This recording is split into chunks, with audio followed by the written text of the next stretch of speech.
तो दोस्तों, आपने बिल्कुल सही सुना। यूके गवर्नमेंट ने इमिग्रेशन सिस्टम में 4 बड़े बदलाव कर दिए हैं और ये बदलाव लागू होंगे 9 अप्रैल 2025 से। ये अपडेट्स उन सभी लोगों को डायरेक्टली अफेक्ट करेंगे जो यूके आने की सोच रहे हैं, चाहे वो स्टडी वीजा हो, स्किल जॉब हो या फिर टूरिज्म वीजा हो। इन बदलावों का असर न सिर्फ नए एप्लीकेंट्स पर पड़ेगा, बल्कि उन लोगों पर भी पड़ेगा जो पहले से यूके में हैं या आने की प्लानिंग कर रहे हैं। आइए समझते हैं कि ऐसा क्या हुआ जो यूके सरकार को इतने बड़े इमिग्रेशन रूल्स में बदलाव लाने पड़े।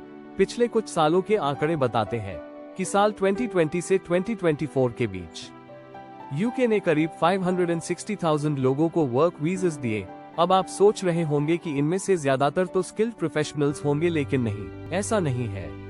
असल में इन सब में से सिर्फ 32% लोगों को स्किल्ड वर्कर वीजा मिला, यानी करीब 188,500 लोगों को ही हाई स्किल बेस्ड जॉब्स पर वीजा मिला। बाकी के वीजास ऐसे लोगों को दिए गए जो kitchen fitter, carpenter, plumber, electrician, caretaker या हॉस्पिटैलिटी जैसी फील्ड्स में काम करने वाले थे। तो इसका मतलब साफ है, यूके का सिस्टम ऐसा बन गया था कि जहां पर लो वेज सेमी स्किल्ड जॉब्स के लिए ज्यादा लोग आ रहे थे, लेकिन जेन्युइनली हाई स्किल्ड जॉब्स के लिए रिलेटिवली कम। इसी अम्बैलेंस की वजह से यूके सरकार को काफी क्रिटिसिज्म मिला और उन्होंने सोचा कि अब इमिग्रेशन का प्रोसेस थोड़ा टफ और प्रिसाइज बनाना जरूरी है। इसलिए उन्होंने 4 बड़े बदलाव लागू करने का फैसला किया है। चलो अब सबसे पहले उस बदलाव की बात करते हैं जिसे हर एप्लीकेंट और एम्प्लॉयर दोनों को ध्यान से समझना चाहिए, और वो है वीजा और स्पॉन्सरशिप की कॉस्ट में बड़ा इजाफा। अब चाहे आप एक इंडिविजुअल हो जो स्किल्ड वर्कर वीजा के लिए अप्लाई कर रहे हो, या कोई छोटी या बड़ी कंपनी हो जो किसी को स्पॉन्सर करना चाहती हो, सबको अब ज्यादा पैसे खर्च करने पड़ेंगे। सबसे पहले बात करें सर्टिफिकेट ऑफ स्पॉन्सरशिप कॉज की, तो इसकी फी पहले थी £239, जो अब बढ़ाकर £525 कर दी गई है। इसी तरह अगर कोई स्मॉल बिजनेस स्पॉन्सरशिप लाइसेंस के लिए अप्लाई करता है तो पहले उसे £536 देने पड़ते थे, अब ये फी बढ़ाकर £575 कर दी गई है। अब बात करते हैं स्किल्ड वर्कर वीजा की एप्लीकेशन फीस की। अगर आप आउटसाइड यूके से अप्लाई कर रहे हैं और आपका वीजा 3 साल तक वैलिड है, तो पहले ये फीस £719 थी, अब ये बढ़कर £769 हो गई है। वहीं अगर आप यूके के अंदर से स्किल्ड वर्कर वीजा के लिए अप्लाई कर रहे हैं तो आपको पहले £827 देने पड़ते थे, अब वही फी बढ़कर £885 कर दी गई है। ये जो चेंजेस है वो दिखाते हैं कि अब यूके सिर्फ सीरियस एप्लीकेंट्स को अट्रैक्ट करना चाहता है और सिस्टम को फाइनेंशियली और एडमिनिस्ट्रेटिवली स्ट्रीमलाइन करना चाहता है। साथ ही साथ ये नए कॉस्ट फैक्टर्स छोटे एम्प्लॉयर्स के लिए एक फिल्टर भी बन सकते हैं। अब चलते हैं अगले पॉइंट पर, और ये खबर उन लोगों के लिए बहुत बड़ी राहत बनकर आई है जो पहले से यूके में रह रहे हैं, खासतौर पर केयर सेक्टर से जुड़े माइग्रेंट्स के लिए। यूके सरकार ने ये घोषणा की है कि अब से केयर होम्स या हेल्थ केयर रिलेटेड एम्प्लॉयर्स को सबसे पहले उन लोगों को हायर करना पड़ेगा जो पहले से यूके में है और जिनकी स्पॉन्सर कंपनीज अब लाइसेंस खो चुकी हैं, या जो एम्प्लॉयर उन्हें प्रॉमिस्ड काम नहीं दे सके। इसका मतलब ये हुआ कि अगर आपका स्पॉन्सर लाइसेंस कैंसिल हो गया है या आपको एक्सप्लॉयटेशन का शिकार होना पड़ा है, तो अब आपके पास लीगली फिर से एम्प्लॉय होने का मौका खुल चुका है। यहाँ ध्यान देने वाली बात यह है कि ये रूल न सिर्फ फेयरनेस को बढ़ाता है, बल्कि इससे उन एम्प्लॉयर्स को भी अकाउंटेबिलिटी के साथ काम करना पड़ेगा जो पहले ओवरसीज से लो पेड वर्कर्स लाकर एक्सप्लॉयट कर रहे थे। यूके अब यह एंश्योर कर रहा है कि पहले वहां मौजूद माइग्रेंट्स को एक दूसरा मौका दिया जाए, फिर अगर जरूरत हो तो ओवरसीज से रिक्रूटमेंट की जाए। इसके बाद अब बात करते हैं तीसरे बदलाव की, जो स्किल्ड वर्कर वीजा के लिए सैलरी थ्रेशहोल्ड से जुड़ा हुआ है। अभी तक जो मिनिमम सैलरी थ्रेशहोल्ड था वो था £23,200, लेकिन अब इसे बढ़ाकर करीब £25,000 कर दिया गया है, खासकर केयर वर्कर्स और सीनियर केयर असिस्टेंट्स के लिए। वहीं अगर आप जनरल स्किल्ड जॉब के लिए अप्लाई कर रहे हैं तो अब आपको सैलरी दिखानी पड़ेगी £38,700 एनुअली। हाँ, सुनने में ये बड़ा जंप लगता है, लेकिन यह पूरी तरह अलाइन किया गया है यूके की नई नेशनल मिनिमम वेज के साथ, जो 2025 से लागू है। अब आप सोच रहे होंगे कि क्या सभी को इतनी सैलरी मिलेगी? तो इसका जवाब ये है कि अगर आपकी जॉब यूके की शॉर्टेज ऑक्यूपेशन लिस्ट में आती है तो आपको थोड़ी फ्लेक्सिबिलिटी मिल सकती है, लेकिन ध्यान रहे ये लिस्ट भी रेगुलरली अपडेट होती रहती है और आगे स्ट्रिक्टर बन सकती है। इसलिए अगर आप स्किल्ड वर्कर वीजा पर आने की प्लानिंग कर रहे हैं तो जॉब टाइटल, सैलरी पैकेज और एम्प्लॉयर स्टेटस तीनों को डिटेल में वेरीफाई करना बहुत जरूरी हो जाएगा।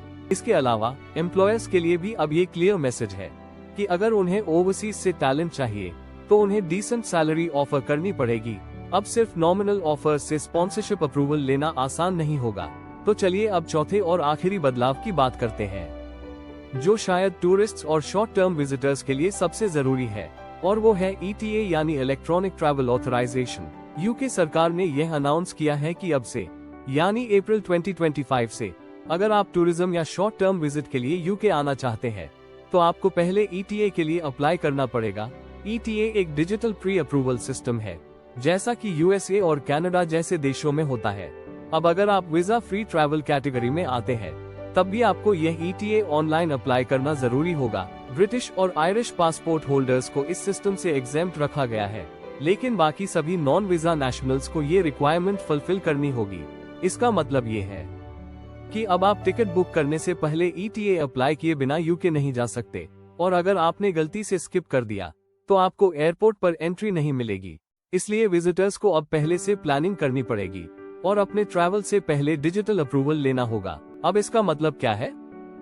इन चारों बदलावों का कंबाइंड इफेक्ट ये होगा कि अब यूके इमिग्रेशन एक ज्यादा रिस्पॉन्सिबल, मेरिट बेस्ड और एम्प्लॉयर अकाउंटेबल सिस्टम बनने जा रहा है। चाहे वो स्किल्ड माइग्रेशन हो, सेक्टर रिक्रूटमेंट हो या टूरिज्म, अब हर एक स्टेप में प्लानिंग, एलिजिबिलिटी और कंप्लायंस की जरूरत होगी। अब देखते हैं आपको इस सिचुएशन में क्या करना चाहिए। सबसे पहले अगर आप 2025 या उसके बाद यूके आना चाहते हैं तो अभी से अपनी तैयारी शुरू कर दीजिए। अपने डॉक्यूमेंट्स ऑर्गेनाइज कीजिए, CV और कवर लेटर अपडेट कीजिए और ये इंश्योर कीजिए कि आपके पास वो सारे प्रूफ्स हों जो यूके वीजा के लिए जरूरी है। दूसरी तरफ अगर आप ऑलरेडी यूके में हैं और आपके साथ कुछ स्पॉन्सरशिप से जुड़ी प्रॉब्लम हो गई थी, जैसे कि आपका एम्प्लॉयर वैलिड नहीं रहा या लाइसेंस एक्सपायर हो गया, तो अब आपके पास नया मौका है लीगली स्विच करने का। और ये बहुत बड़ी बात है क्योंकि पहले लोग स्टक हो जाते थे और वापस लौटने के अलावा कोई ऑप्शन नहीं होता था। साथ ही साथ अगर आप जॉब के लिए अप्लाई कर रहे हैं तो वेरीफाइड कंपनीज और लाइसेंस स्पॉन्सर्स की ही तलाश करें। यूके की कई जॉब डायरेक्टरीज और प्लेटफॉर्म्स ऐसे हैं जहां पर care homes, hotels, warehouses, seasonal और चैरिटी वर्कर वीजास की real time jobs regularly post होती है। इनका सही यूज करें और फ्रॉड से बचें। और अगर आप टूरिज्म या शॉर्ट स्टे के लिए यूके विजिट करना चाहते हैं तो ETA के लिए अप्लाई करना न भूलें। ये प्रोसेस फास्ट है लेकिन मैंडेटरी है, इसलिए इसे इग्नोर मत कीजिए। जैसे कि अब यूके आने का सपना पूरा करना मुमकिन है, लेकिन उसके लिए आपको स्मार्ट प्लानिंग, प्रॉपर गाइडेंस और सही जानकारी की जरूरत होगी। अब वो दौर चला गया जब किसी भी एजेंसी या रिक्रूटर की बातों में आकर लोग बिना एलिजिबिलिटी चेक किए अप्लाई कर देते थे। अब सिस्टम ज्यादा ट्रांसपेरेंट भी है और ज्यादा डिमांडिंग भी।